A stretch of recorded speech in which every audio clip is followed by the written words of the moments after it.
नमस्कार दोस्तों, मैं अरुण चौधरी। दोस्तों, आज हम अधीनस्थ बोर्ड में कोई इम्पोर्टेंट डॉक्यूमेंट्स जमा कराने आए, तो हमने कई पॉइंटों पर यहाँ चर्चा की। यहाँ के सदस्यों से भी काफ़ी बातें की और मेरे साथ भी काफ़ी दो दोस्त हैं जो एलडीसी और रीट से रिलेटेड काफ़ी बिंदुओं पर चर्चा कर रहे थे। तो मुझे लगा कि ये बातें भी हमें अपने दोस्तों तक पहुंचानी चाहिए जो इम्पोर्टेंट हैं। तो उसमें सबसे पहला इम्पोर्टेंट पॉइंट था एलडीसी के जो ऑब्जेक्शन फॉर्म भरे जा रहे हैं उन पर चर्चा की। उसमें सर ने बताया कि आपके 41 आउट ऑफ सिलेबस क्वेश्चंस आप लोग बता रहे हो, तो आप उन पर ऑब्जेक्शन लगाइए और हमारी एक्सपर्ट कमेटी है वो डिसाइड करेगी कि वाकई में आउट ऑफ सिलेबस थे या नहीं।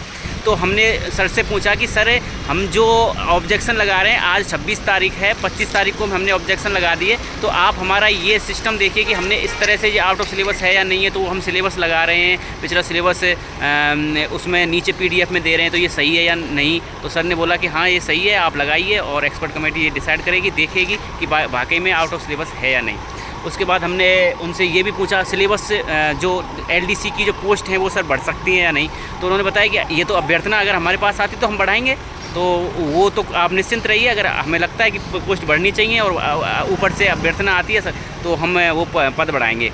उसके बाद रीट का भी एक मैटर चल रहा था कि जो सेकंड लेवल में जो केस लगे हुए थे कोर्ट से, जो ये यहाँ पर एक्सपर्ट कमेटी के लिए भी आया हुआ था ऑर्डर, एक्सपर्ट कमेटी बैठी और उसके बाद इन्होंने डिसाइड किया है। हमने पूछा कि सर उसका जो जिन्होंने जॉइनिंग ले ली है वो वहाँ से हटेंगे या फिर जो नए लड़के आएंगे उनके लिए अलग से पोस्ट इंक्रीज की जाएंगी। तो उन्होंने बोला कि देखो ये तो जो हमारी एक्सपर्ट कमेटी बैठेगी वो डिसाइड करेगी कि ये जो परिवर्तन आ रहा है, जो बदलाव आ रहा है, जो कितना है, कम या ज़्यादा है। अगर थोड़ी बहुत आया तो हम पोस्ट बढ़ा देंगे, और ज़्यादा ही आया क्योंकि 120 के और पास वो क्वेश्चंस हैं अलग अलग सब्जेक्ट में, किसी सब्जेक्ट में 1 है, किसी में 2 है, किसी में 3 है, तो उसमें हमारी वो एक्सपर्ट कमेटी ही डिसाइड करेगी क्या होगा या क्या नहीं होगा, हटेंगे या नहीं हटेंगे। उसके बाद और क्या पूछा था? डिलीट क्वेश्चन का बोनस मिलेगा या हाँ, डिलीट का एलडीसी में डिलीट क्वेश्चंस का बोनस मिलेगा या नहीं। तो उन्होंने बताया कि ये भी हमारी एक्सपर्ट कमेटी ही डिसाइड करेगी कि हमें ये बोनस देंगे या फिर हमें इनको डिलीट करेंगे। तो वो भी अभी तभी एक्सपर्ट कमेटी पता चलेगा। सीटी के एग्ज़ाम के बाद फिर हम एक बार और आएंगे।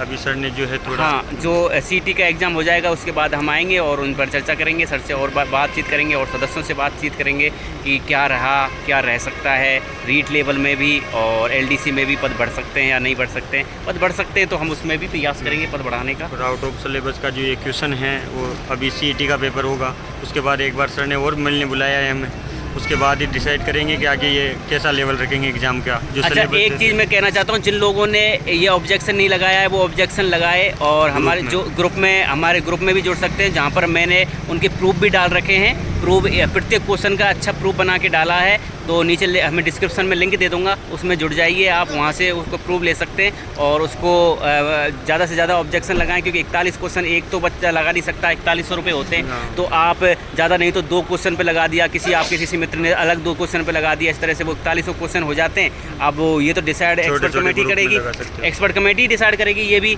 कि भाई ये वाकई में आउट ऑफ सिलेबस है या नहीं, लेकिन वो देखा जाएगा। फिर भी आपको लग रहा है कि वाकई में आउट ऑफ सिलेबस हैं तो आपको लगाना चाहिए और ऑब्जेक्शन जरूर लगाएं। अब ये तो पता तभी चलेगा कि भाई वो डिलीट होते हैं, नहीं होते हैं, 2 होते हैं, 10 होते हैं या 41 के 41 डिलीट होते हैं। ये तो एक्सपर्ट कमेटी बिना ऑब्जेक्शन लगाए आप कोर्ट भी केस नहीं कर सकते। कोर्ट केस में भी नहीं कर सकते। कोर्ट भी मांगता है कि भाई तुमने ऑब्जेक्शन लगाया या नहीं लगाया। तो ऑब्जेक्शन तो कंपलसरी लगाए, थोड़े ग्रुप में लगाए, छोटे 2-5 पे आप लगाए, 2-5 आपके दोस्त लगाएगा, ऐसे करके छोटे ग्रुप में लगाए ताकि आर्थिक भार भी नहीं पड़े जी, और ऑब्जेक्शन भी फाइल कर सकते। लिंक मैं डिस्क्रिप्शन में दे चुका हूँ। आपको ऑब्जेक्शन का प्रूफ चाहिए, वो डिस्क्रिप्शन में आप टेलीग्राम चैनल का लिंक है, वहाँ पर जाके आप ऑब्जेक्शन का ले सकते हो, उस ऑब्जेक्शन का प्रूफ ले सकते हो। ठीक है दोस्तों, धन्यवाद। जय हिंद, जय भारत।